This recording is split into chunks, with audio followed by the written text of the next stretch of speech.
Hello, it's been a while.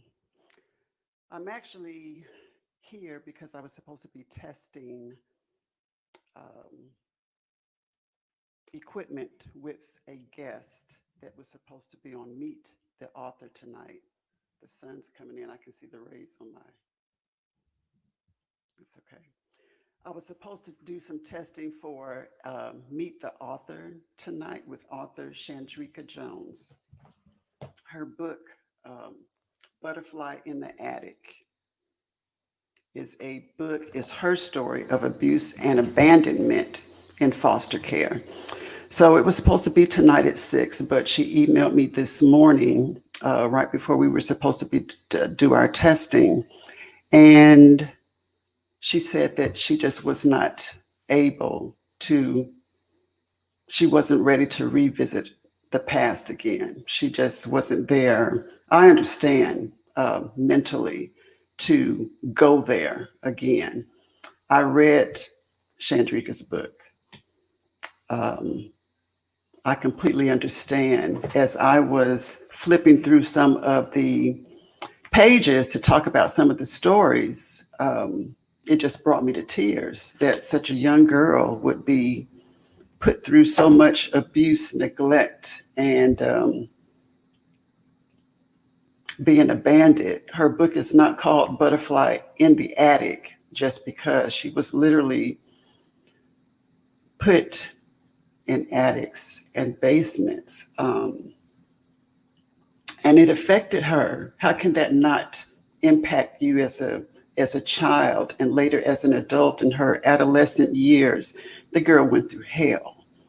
She went through a living hell. So I respect her for sharing her story. It was difficult for her to write it and to go through whether she wanted to protect those who were involved in her life. And once she got past that point of saying, okay, I'm going to tell my story, um, it was a whole nother dynamic that she dealt with when the book came out. So anyway, we will not be doing that Meet the Author tonight with Chandrika.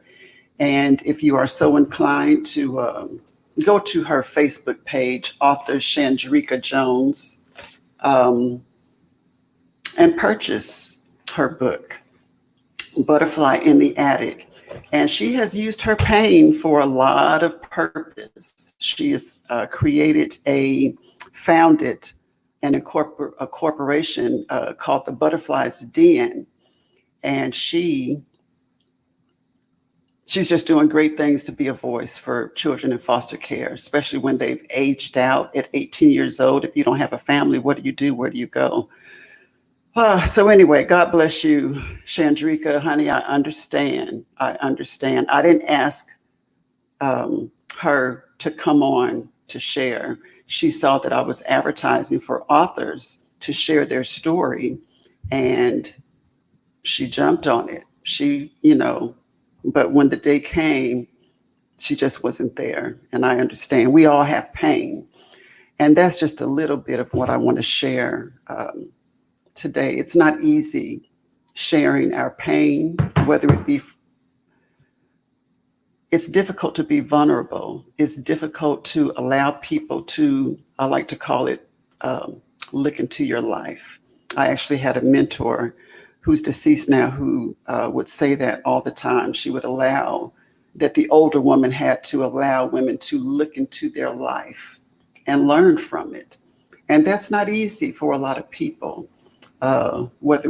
It's painful to bring it up and to show ourselves, to be vulnerable, embarrassed about what we've gone through.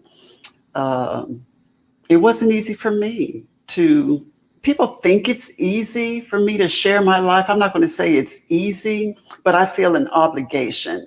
I just feel like that's part of my purpose, to share my mess, because I wouldn't be where I am today. And I don't share details at all. There's a lot that I will probably, I'm not going to say I'll go to my grave with it, but there's a lot that has happened in my life that, if given the opportunity, if I was asked, I may share. But this book right here that I wrote, When All Hell Breaks Loose, that's my sister's art. Shout out to Deborah Shedrick.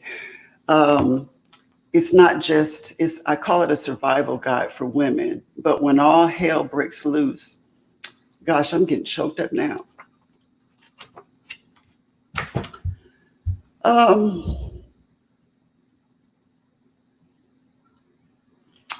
When I went through some emotional storms, financial storms, after leaving a 20-year marriage, I had to write about it. But writing is my way of healing. I didn't know it was healing for me, but my God, I write all the time. Being vulnerable and open to allow other women to look into my life and learn from it, because it's a lot of women who carry around secrets, who carry around pain, who carry around loads of weight from their life that they want to release and just don't know how. I always thought in church, that's why a lot of women shout. You don't see very men shout in church or cry out to God. I mean, we're emotional beings, but it's a place where you can just let loose, where you can be free and, dear God, why? Help me, or thank you, whatever it was. I used to always shout out, have your way. Have your way, Lord, have your way. I knew what that meant. I'm going to take your life and I'm going to do what I want to do with it. But I was always blessed by it. When I say I feel like I have an obligation, I feel like there's so many younger women that don't need to wait until they're gray-haired before they realize what life is all about. We usually learn from mistakes or from experiences, but my God, if you can look into somebody else's life and glean from it, learn something from it and not make the same mistakes, that's part of my purpose. A divorce for 20 years, that wasn't an embarrassing part of my life. It wasn't, I don't know why that is so free for me to speak on, but I recently connected with someone who left a 28, a man, 28 years. And he said he felt like his life just never really knew him for who he was. So he met a woman and he said that was his soulmate. And he asked her to marry him twice. First time within the first couple of weeks that they met, and she was like, heck no, I don't even know you. But he just wanted somebody to, what does he say, kick it with. And they fell in love. You can't help when love happens, when love knocks. And he actually said that. He said, Cupid bit him in the ass.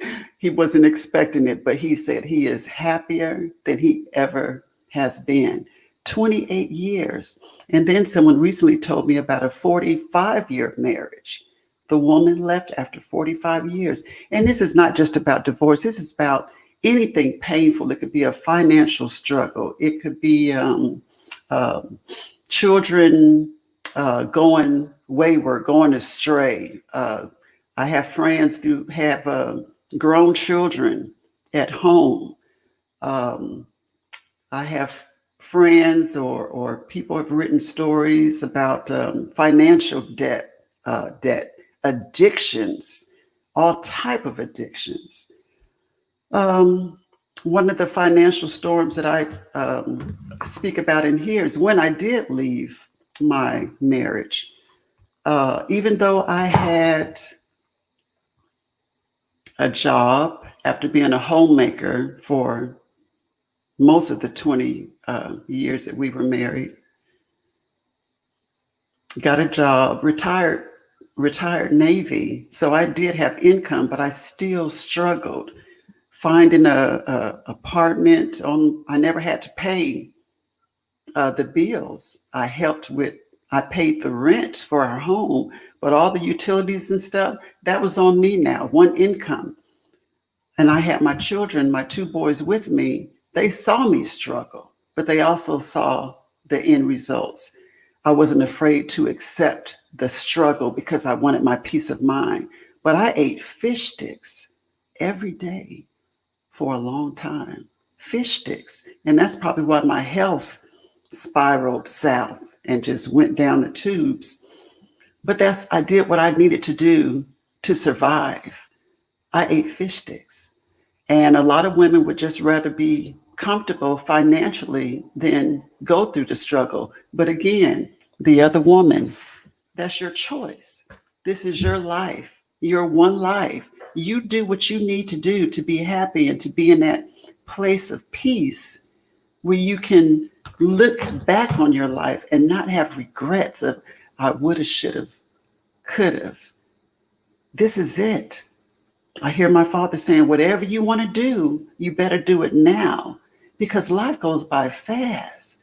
I'm like, when you look back over your life and you realize it's hard to appreciate life while you're living it. Hindsight is something else.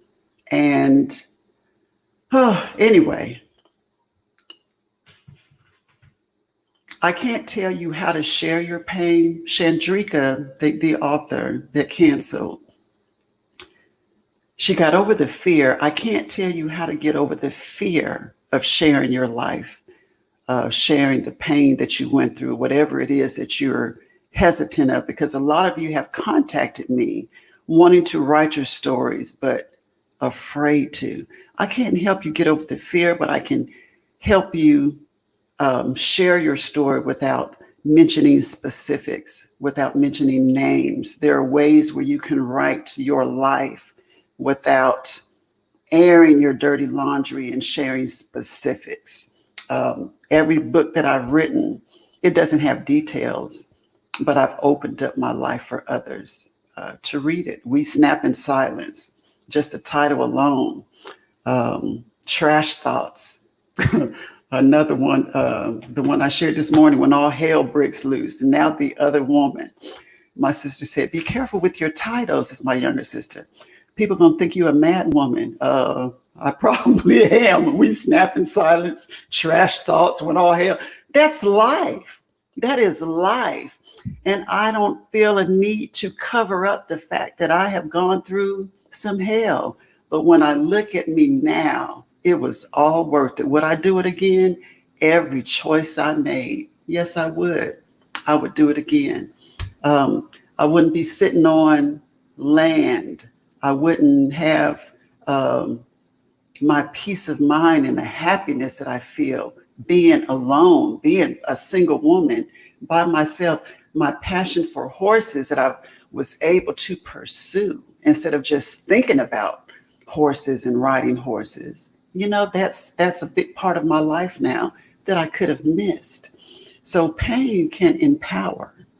Pain has purpose. We all want to see the rainbow, but we don't want to go through the storm. And that's what this When All Hell Breaks Loose is about. I had to write about it. So I'm going to close now. Just wanted to share. The Meet the Author for tonight is canceled. I respect her for making that decision. I don't care if it was on the day of the interview. That's all about the other woman. Live your life, ladies, without regret, without consequences, without compromising your choices. Do what is best for you without fear of other people judging you, condemning you.